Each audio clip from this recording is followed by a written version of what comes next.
are not limited to rising levels of indebtedness from consumer credit, such as credit card debts, higher purchases and personal loans, increasing propensity for consumption or spending to the detriment of saving and investing, extremely low participation and contribution rates for retirement savings, and repeated susceptibility to financial crimes or fraud, and institutions' failure to provide full disclosure and pay due attention to suitability. The concerns regarding these behavioral patterns are elevated when one considers the ongoing regulatory shifts and transformations in the local and international financial markets. Today, individuals have greater access to an expanding variety of more complex financial products, are called upon to bear more risk, and are more directly involved and responsible for making critical financial decisions affecting their future well-being. Therefore, it can be difficult for anyone without the proper understanding and complete disclosure to fully understand these complex financial products, to identify the associated risk, and to be able to determine which products are most suitable for them. For instance, a survey conducted in the United Kingdom revealed that 2 out of 3 consumers surveyed felt that financial matters were too complicated for them. Due to these and other concerns, there's a growing interest in financial education in at least 100 countries who have already established programs to provide and advance financial education.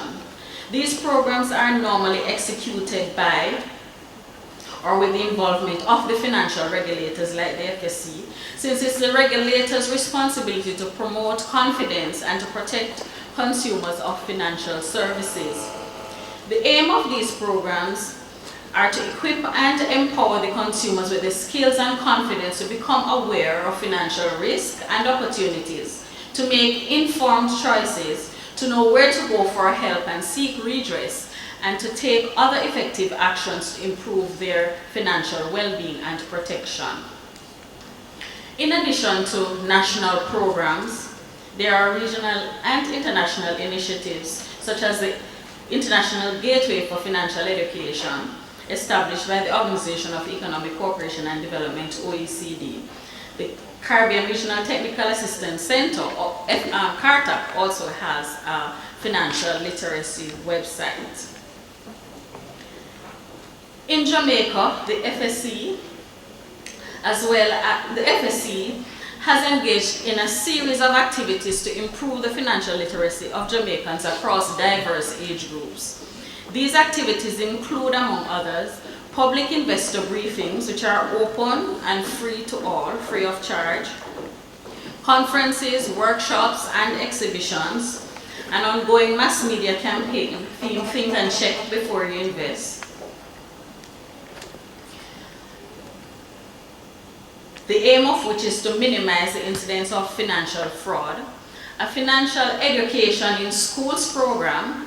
Yes, students, we have one in Jamaica, which is in keeping with international best practices. For the past 3 years, the FSC has collaborated with Junior Achievement Jamaica to deliver this program.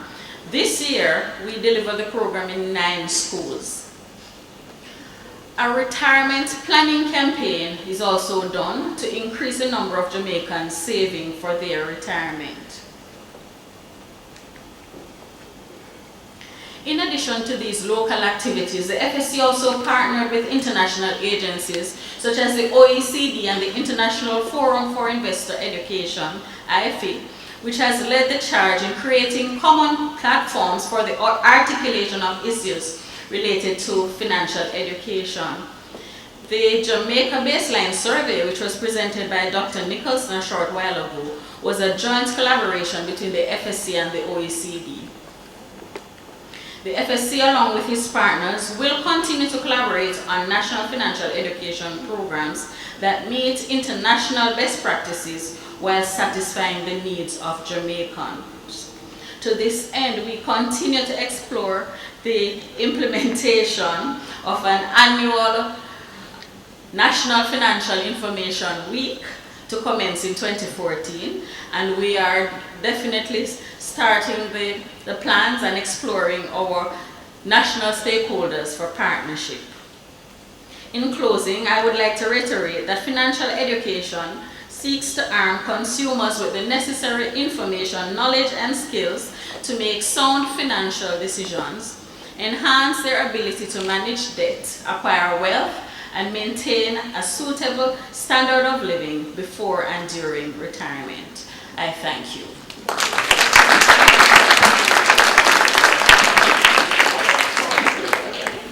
Thank you very much, Ms. Newsom.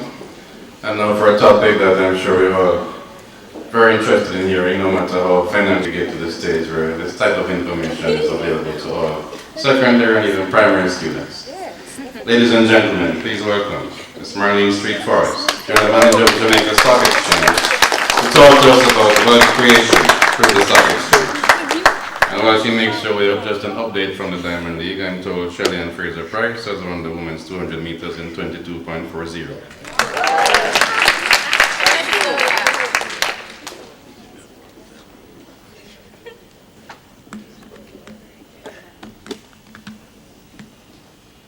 Thank you, Chairman. Good afternoon, ladies and gentlemen. Good afternoon. First, I'd like to congratulate the JDIC on its 50th year anniversary, 15th year anniversary, and the work you have been doing.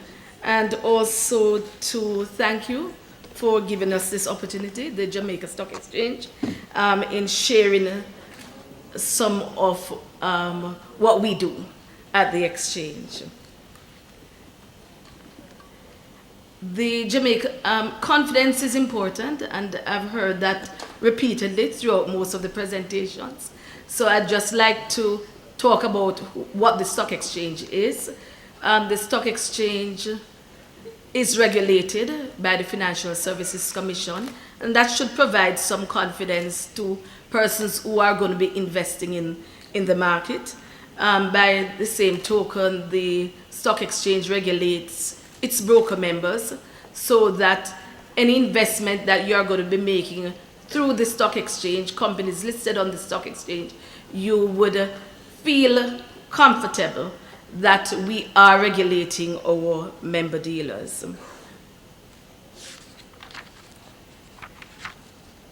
I'd just like to see the hands of persons inside here who want to amass wealth.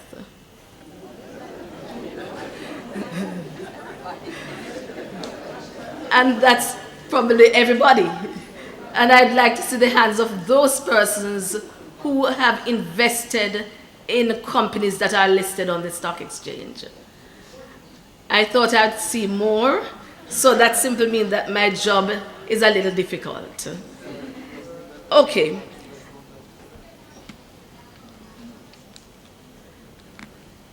The first point is what is wealth? And from the standpoint of the financial, looking at it from a financial standpoint, is that of accumulating resources.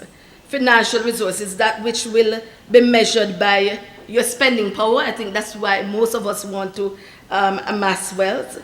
And also, one of the element of wealth creation is how you get it and how you keep it. And in so doing, we have to look at ways in which we can amass the wealth and we can keep the wealth. And one of the measurements that we have in terms of keeping that wealth is the purchasing power over time, and also looking at how inflation impacts on that wealth that you have created. So therefore, if you were to have made a profit this year and amass 100 million, but inflation has taken a bite out of it, and over and above what that interest rate or the appreciation on stock was, then you would have been below or behind what you had amassed earlier. So the stock exchange is there to encourage you and to show you how wealth is created by putting capital to work. There are two areas.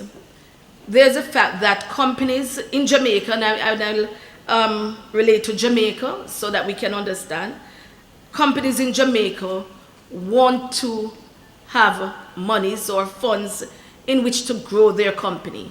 And by growing their company and by doing well, they create profit and more profit, hopefully.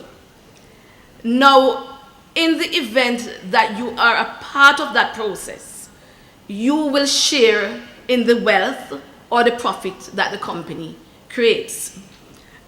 Based on investing in companies in the stock market, we talk about share.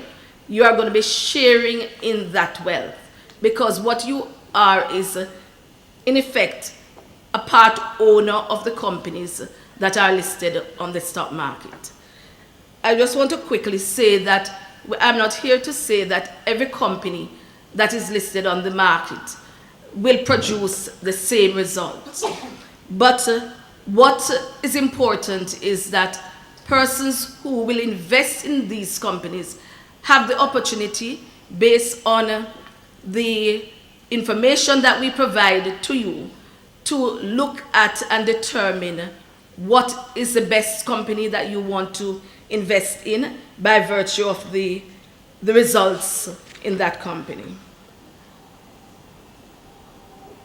We want to acknowledge the fact that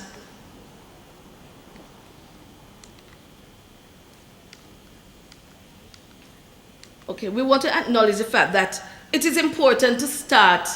If you don't have what to invest, you cannot invest. Am I correct? So you have to start by accumulating some savings. But I would urge that all of that money should not be put in a saving account and left there. Possibly you might have some erosion based on bank charges. So we would want to encourage you to look at different options in terms of how that money grows and increases. There are various forms of investments, real estate, and we understand that when you look at how real estate appreciates today, it is possibly the appreciation is over that of inflation. And again, you can invest in businesses, whether they are listed on the stock exchange or not. But the beauty about investing in the stock exchange as against, say, real estate is one of how do you if you want to realize that wealth, realize the gains that you have made, how do you do that? It is much harder to do that in real estate, but it's much easier to do that on the via the stock market, because the stock exchange provides a safe, efficient, and effective means of transferring or selling or buying securities.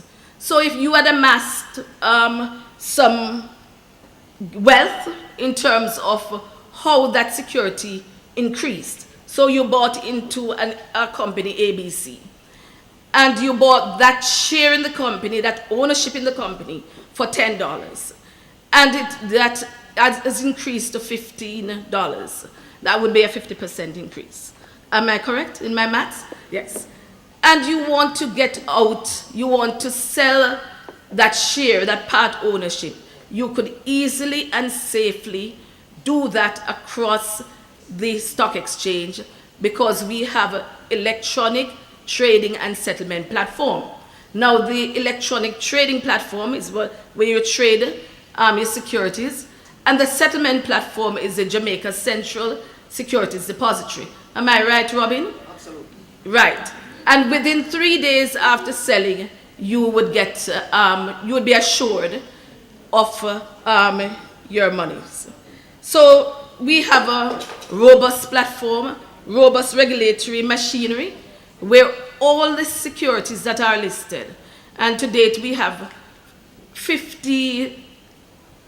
about 58 securities that are listed on 3 markets. We have a main market, a junior market, and a US denominated market, and we have just launched a bond market.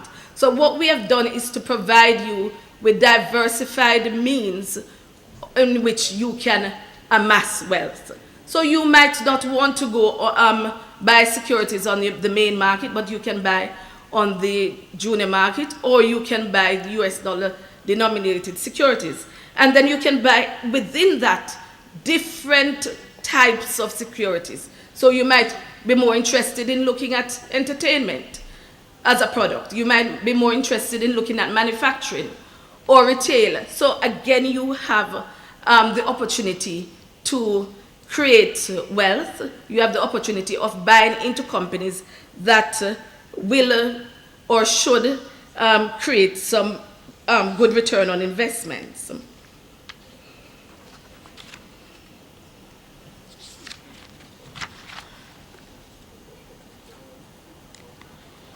Now, the role of the stock exchange, as probably as indicated earlier, is to ensure that we gather the savings of the nation. So your money, my money, all of us money, we put that together. And then when persons, companies need this money for to grow, to finance, they can do so. We have seen that this is most applicable recently in respect to our junior market, where we have 18 companies that have been listed on that market. And just touching directly on growth, in the event that persons here today, and remember I'm not a financial advisor, so I'm not advising you which stocks to buy, but if persons here today, during this year, early this year, 1st of January, 2nd of January, had invested in the companies that were listed on the junior market, they would have seen an appreciation or an increase in the value of their portfolio, wealth again, by over 20%. And that's significant. And if they had invested from 2009, they would have seen an increase in their investment of over 150%. And that's significant. And why is that significant? Because the companies that are listed on the market are regulated companies. I want to underscore that. They are regulated companies. They are regulated by the Jamaica Stock Exchange, where they must present to you, the investors, their audited financial statements, their quarterly financial statements, and other information as the market determine. They are also regulated by the Financial Securities Commission. And I'd love to point out that we, at the stock exchange, the companies are regulated by an independent regulatory body called the Regulatory and Market Oversight Division, and also that division is managed by the Regulatory and Market Oversight Commission. Mr. Morrison, would you like to stand in your capacity as assisting to ensure that we have a fair and efficient stock market? There is no reason why persons should not look towards the market, because the stock exchange also provides us with a website, and that website changes every day.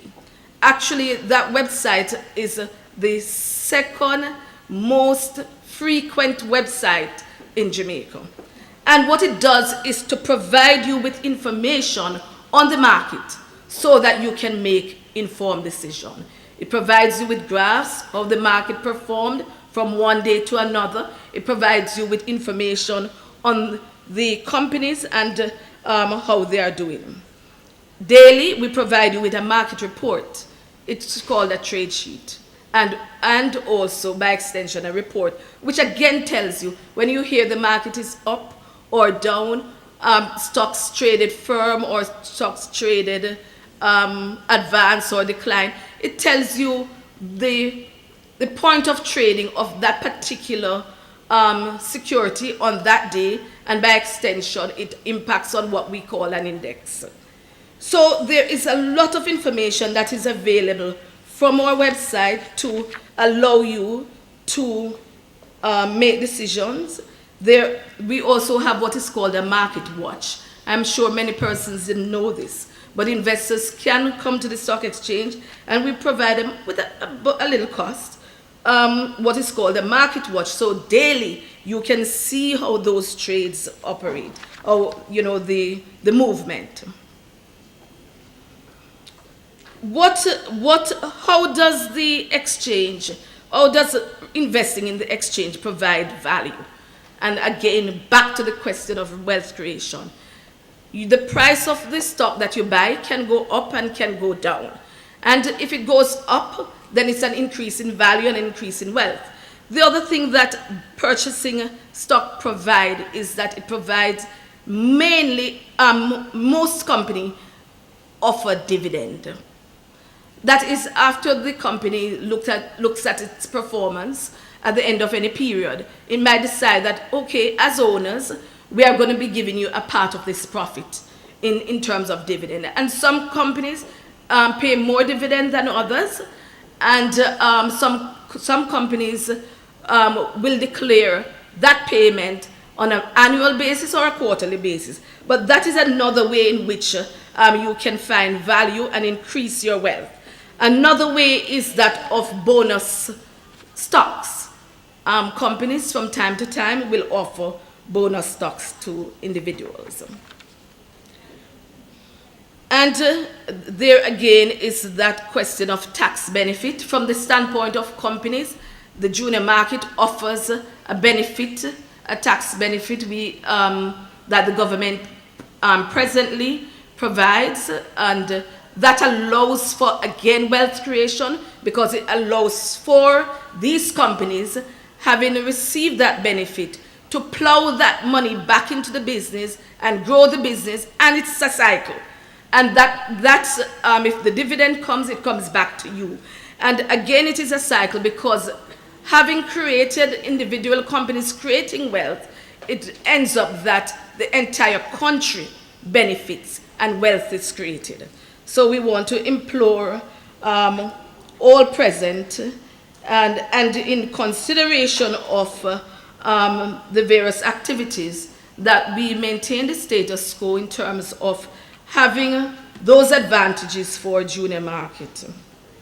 Now, in looking at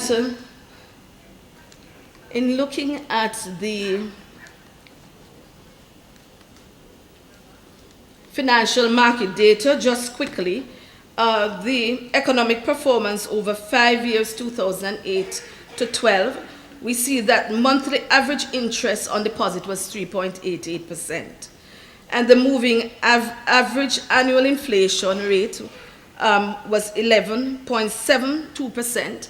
Now the JC index was 3.65%. However, one has to look again into that to see that the appreciation in stock, there is no tax in respect to appreciation in your stock. So if you bought your stock at $10 today and you sold it back at $15, there's no tax that is applied to that. And that's significant. Your dividend, however, quite recently, is taxed at a rate of 25%.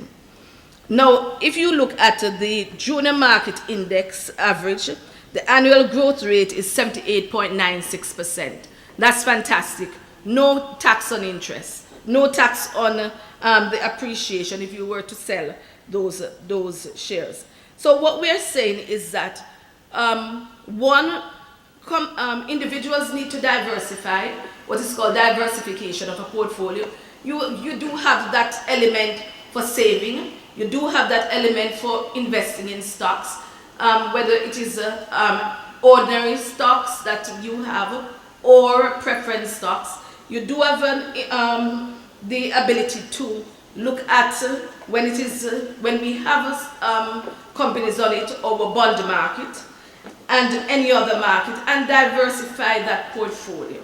And within the elements here of the financial market data, you are able to determine where you can at any point in time put your resources. Now this changes, and obviously on a daily basis, not on a daily basis, but frequently based on market education, you need to look at what is happening in the market.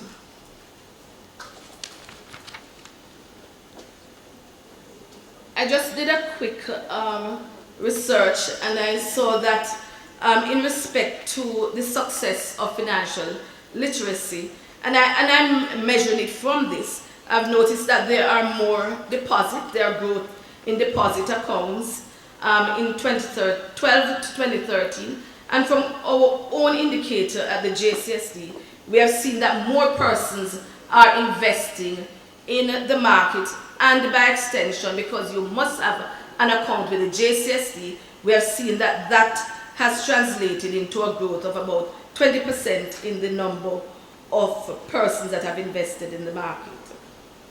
Now, what I'm encouraging persons to start small, to read. It's important to read, it's important to understand what obtains in the market. And it might be a slow start, but change of habits are too light to be felt. So you start with that habit of investing a little in the market, but then it grows. And I want to agree with Warren Buffett's statement here that says, chains of habits are too light to be felt until they are too heavy to be broken. Thank you.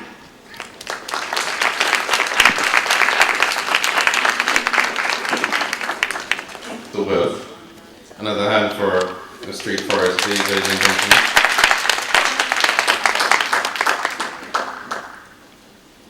The next gentleman, ladies and gentlemen, is walking in to close the batting lineup, but I'm well assured that he's no number 11. And I strongly suspect that the content of his presentation will in fact address some of the questions we had earlier. So please put your hands together and help me welcome Mr. Donovan Williams.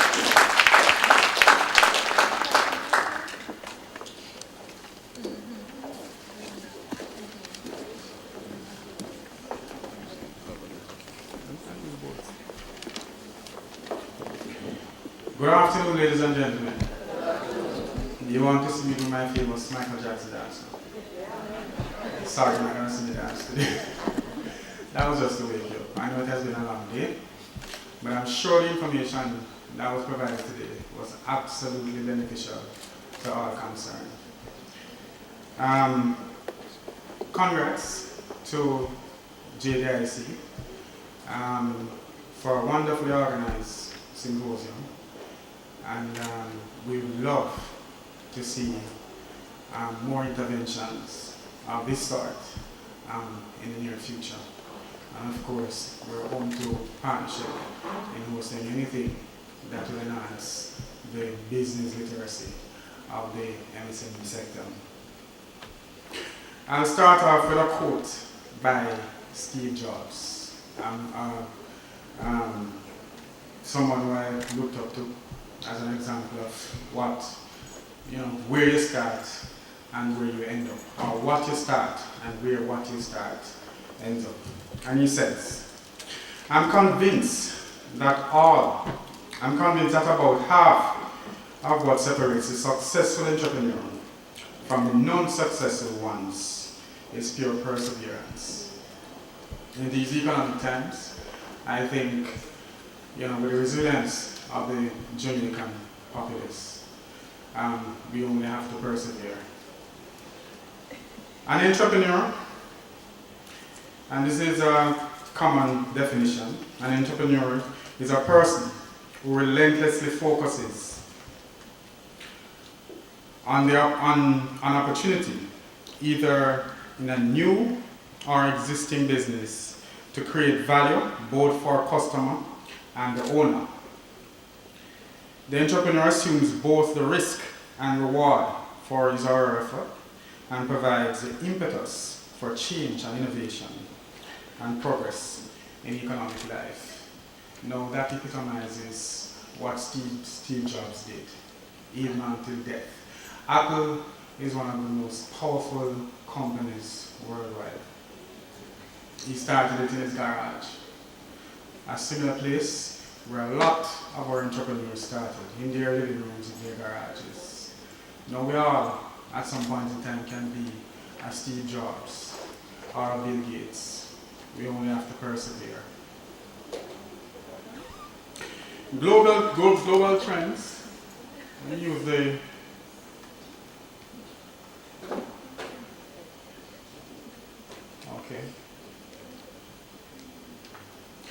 Alright, global trends and national development processes have transformed the role of the sector into that of a catalyst for the growth and development of small business enterprises, which are so vital to the Jamaican economy. Every single minister that speaks nowadays, he cannot end his speech without mentioning the word MSME. It is recognized that the MSME sector, the micro, small, medium-sized entities sector, is that sector that is going to move this economy and the world's economy out of the economic malaise which is currently in. It is recognized in Europe, it is recognized in America by President Obama. When he speaks about the middle class, he's speaking about the MSMEs, the small businesses that are driving employment, that are driving the local economies in which they exist.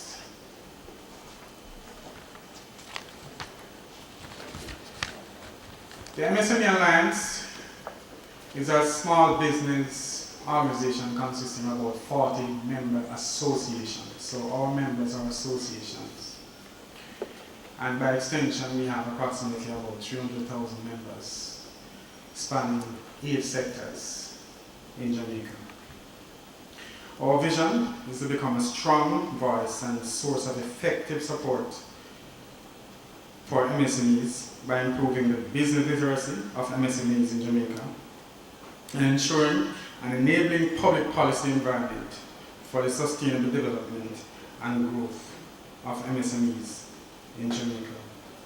Our vision is to foster collaboration and engage in capacity building programs and non-partisan activities that can enhance the global competitiveness of MSMEs. Where are we now?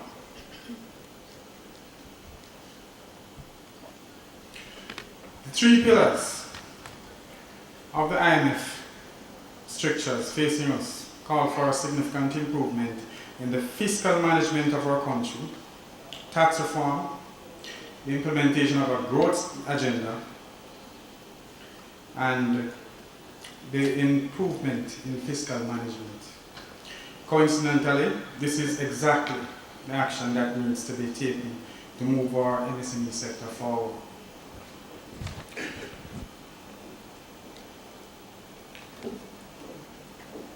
What are some of the MSME roles which are inherent in this? 1, advising government on policy formulation for the promotion and development of the MSME sector. Developing human resources through skills training, maintaining close liaison with the relevant government ministries, financial institutions, and other organizations concerned with the development of the MSME sector. Evolving and coordinating policies and programs for the development of the sector as ancillaries to large industries, conducting entrepreneurship management and skills development program. The government in recent time has tabled the MSME policy. This policy basically sets out the framework within which the MSME sector will operate. It is a policy, it was tabled and passed in Parliament. However, what it is a policy. It was a very good document, it was well researched. I think it covers most of what is required to get the sector moving. How do we get it from policy to an act? I think is the next step, where the ministers agreed actually to take the policy, take out probably low-hanging fruits, probably 10 items, and work on those 10 items as an objective, a list of objectives in moving forward to develop the sector.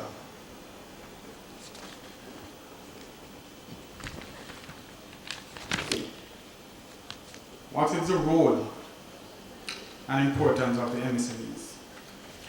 MSME plays a major role in a country's economic development through their contribution in rural industrialization, rural development, and decentralization of industries, creation of employment opportunities for more equitable income distribution, the use of indigenous resources, earning foreign exchange resources, creating of backward and forward linkages with existing industries, and entrepreneurial development. Now we have heard about financial literacy. I would like to expand it a little further and speak about business literacy. Most MSMEs in Jamaica, and by the way, business literacy covers financial literacy. Most MSMEs in Jamaica lack the proper governance structures to access financing, to liaise with the bank. Most of them choose to remain in the informal sector. I think Dunstan is here and he can speak to that. Why? Because they fear sometimes the tax man. But how do you, as an MSME, go to a bank to get a loan to develop your business, probably to buy a vehicle, probably to get a piece of machinery? How do you, as an MSME, go to the bank without proper documents, without proper financial statements? Remember now, the bank is lending you my money, your money. How can they lend you people's money without you having to prove that you can actually repay the loans? That is where governance comes in. People have to govern their business properly. You have to have the proper financials.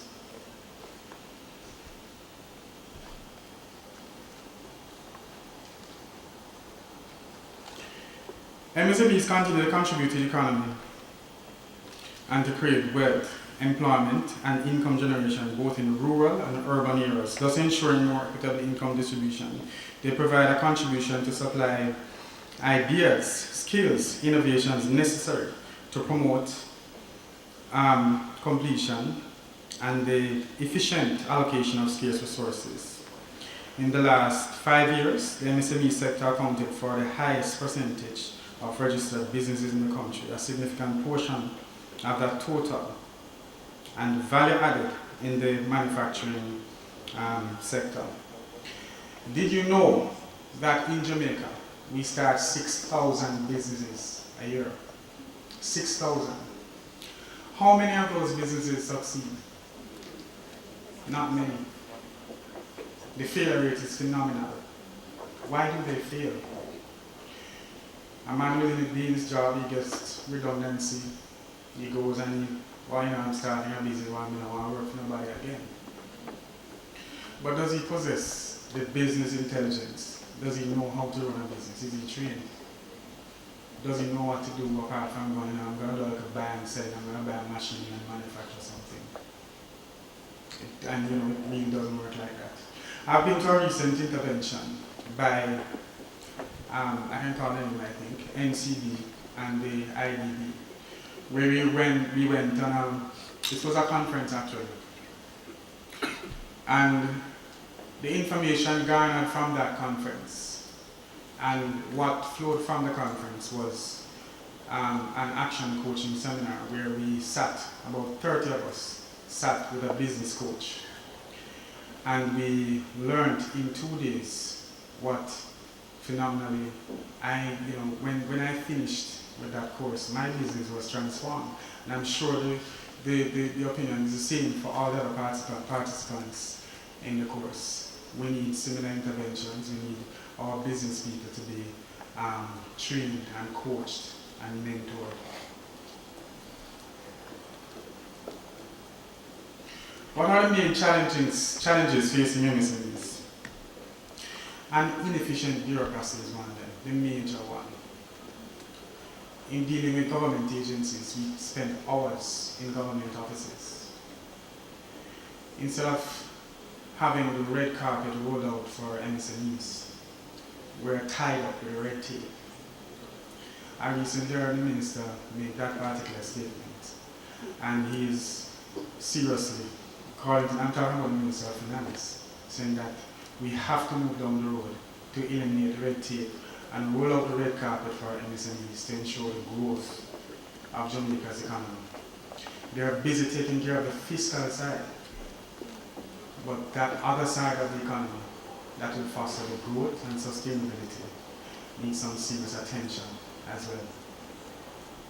High energy cost is another one. The cost of energy, and I hear my fellow presenter from Trinidad. Did you know that our products are uncompetitive in CARICOM? Principal reason? The cost of energy to manufacture our products are too high. The cost of energy needs to be addressed. The minister recently, by way of reducing the duties on green energy solutions, eliminating the duties actually. I think that's a positive step.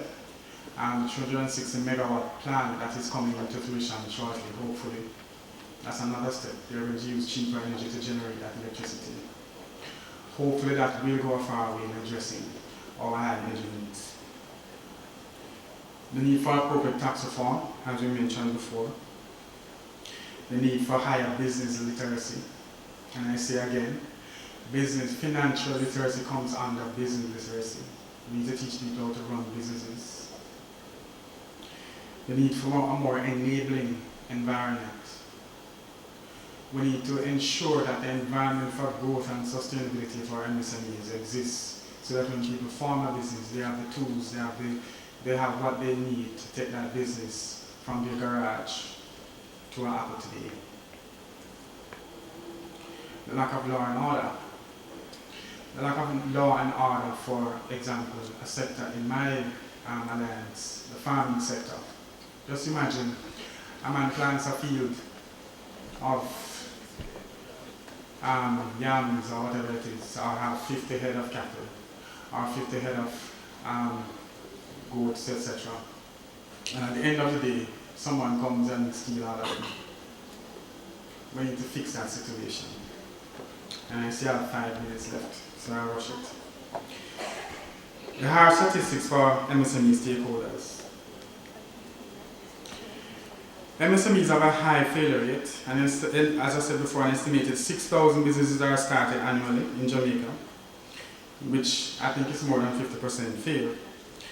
The risk is high, banks are cautious, and by the way, there is some work that needs to be done on the side of the banks, and I see my bankers here. It's easier to get a car loan from a failing company, as an employee of a failing company, than for a successful company to get a commercial loan to buy a piece of equipment or buy a motor vehicle, a commercial motor vehicle. That policy needs to be addressed, and it's not just with one bank, it's with all the banks. We need to fix that situation. If you're going to have growth, you have to provide capital. You have to provide easier way. Interest rates that are charged, and even that capital, that loan, when they do qualify, is higher than interest rate charged to acquire a car personally. I recently, I'm in the position of purchasing a vehicle, and that is my experience. But I have good bankers, so I'm sure we can work something out. Right? The policy is being fixed. And I would dare mention, First Caribbean actually has is part sponsor, I think, of a course in a master's degree in business and entrepreneurship at the Arthur Lapjock Center at the University of the West Indies. Those are some of the interventions that we need to see. MSMEs are content to stay small. Some people don't really want to grow. They eat a food mentality. Somebody mentioned earlier the hustling mentality. We have to get beyond that. Definitely have to get beyond that. State business challenges. We have harsh economic conditions now, but of course perseverance is the order of the day, and necessity is the mother of invention. When times are hard, Jamaicans strive. With the creative juices that we have starts to flow. We must have an enabling environment to foster, to nurture that particular aspect of our psyche. How do we meet the challenges? Make the best of the more facilitative approach being shown in government. Seek to work closer with the Ministry of Industry and Investment and Commerce in ensuring the development of the spirit of entrepreneurship to stimulate the consolidation of the MSME sector. Immediately tackle the crisis of management which exists by joining forces with the relevant organization and speedily implement a program to address the urgent need for an improved level of business literacy. You hear me say that a lot. How do we plan to meet these challenges? Ongoing research in the overall needs of the sector and development of programs to address these needs. Increase the collaboration with UTEC, UE, SRC, Young Entrepreneurs Association, the Bureau of Standards, in developing programs to address product quality, information technology, and intellectual capacity needs of the sector. Develop greater collaboration with the SBAG and JDIC, JAMPRO, and microfinancing organizations to foster a cohesive approach to development of overall capability and potential in the sector. And I'll steal a few words from Dr. Ian Kohler. Let me just call it Kohler like. Education without access is pointless. I totally agree. Access without education is definitely madness, sincerely. We can't deny the link between the positive link between behavior and knowledge. If you know more, you'll act differently, right? Definitely. An educated person acts differently from an ignorant person, not casting these stones. What's for the future?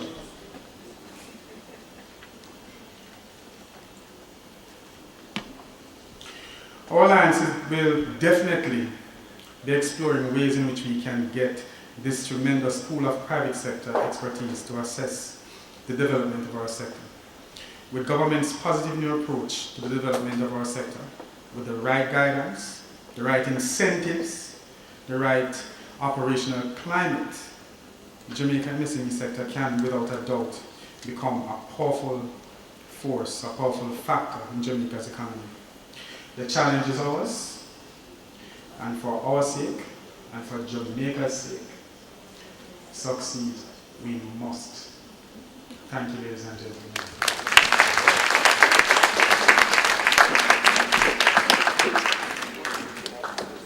Thank you, Mr. Winner. I did tell you he was not number 11, didn't I? Another hand for the gentleman, please,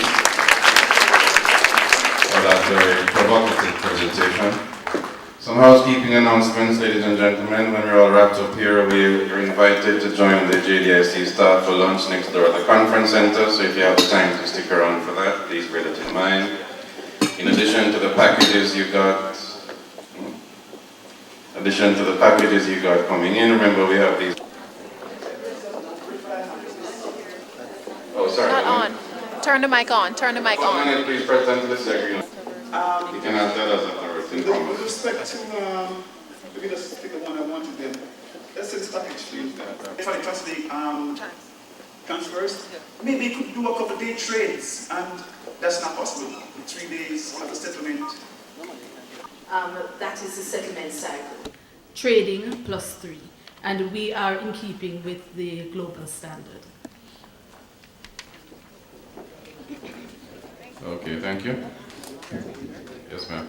Afternoon, everyone. Let me just quickly address this situation that not only Jamaica, but also Trinidad. What we realize quickly is that a lot of the persons who already have the cash in their hand and need the information you are delivering to them, it's a little too technical. Please, you have to bring it down a little bit more. Just stretch your hand down a little bit more. Explain it a little simpler. I guess for the gentleman who came up to dance, I was expecting him to dance too, you know why? Because when he came to tell us, some of we almost asleep. Why? Because of the terms he used. Use some layman terms and bring out the information. Because some of we already have the money and invest and do business already. You understand what I'm saying? Quick, you don't understand? Yeah. All right. You understand? Yeah. The knowledge, right? The level we are now, the knowledge we need for argument's sake. The banana man, the man who read, the man in the farm.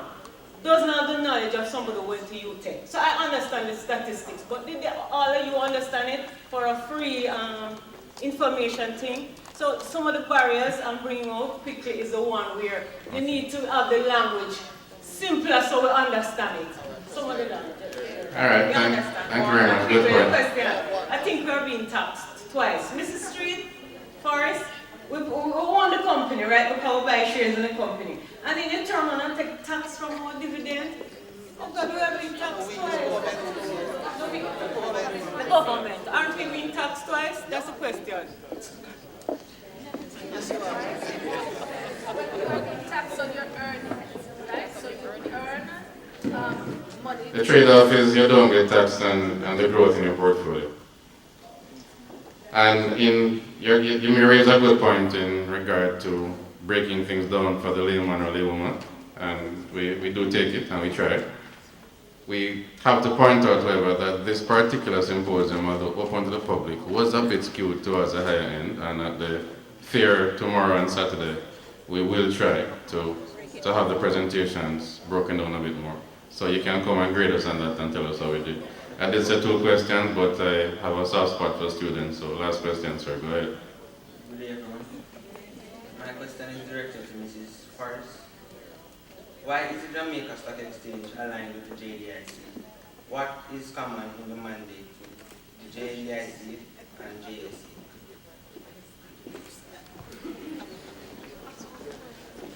It is all about financial literacy, and as you know, based on the school that I'm seeing there, the Jamaica Stock Exchange does a lot in terms of educating students and the general public about how to invest and how to do it wisely, and also the various infrastructure that is available to ensure that the market is protected. So the JDIC speaks about protection of the market, the stock exchange does too, and we do have tools and the infrastructure to protect the market. So it's really partnering to do the same thing, to bring home financial information to the public.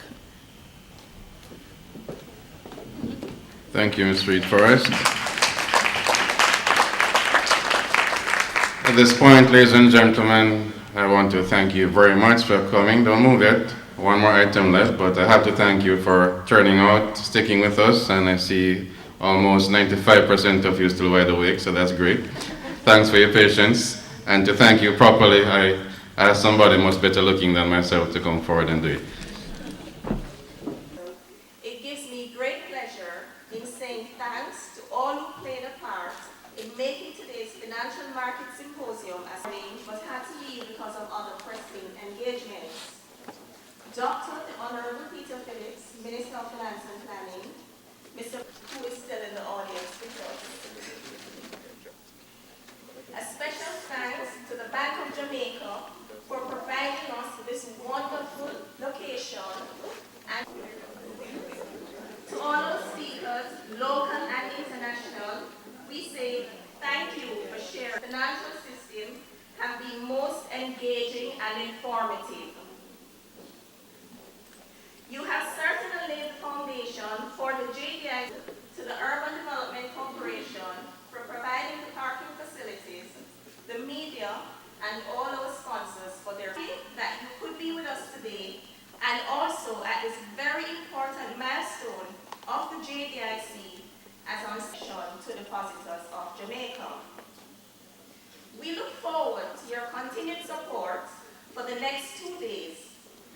To you all, and please continue to have a great day as you join us in lunch at the Jamaica Conference Center. Thank you very much.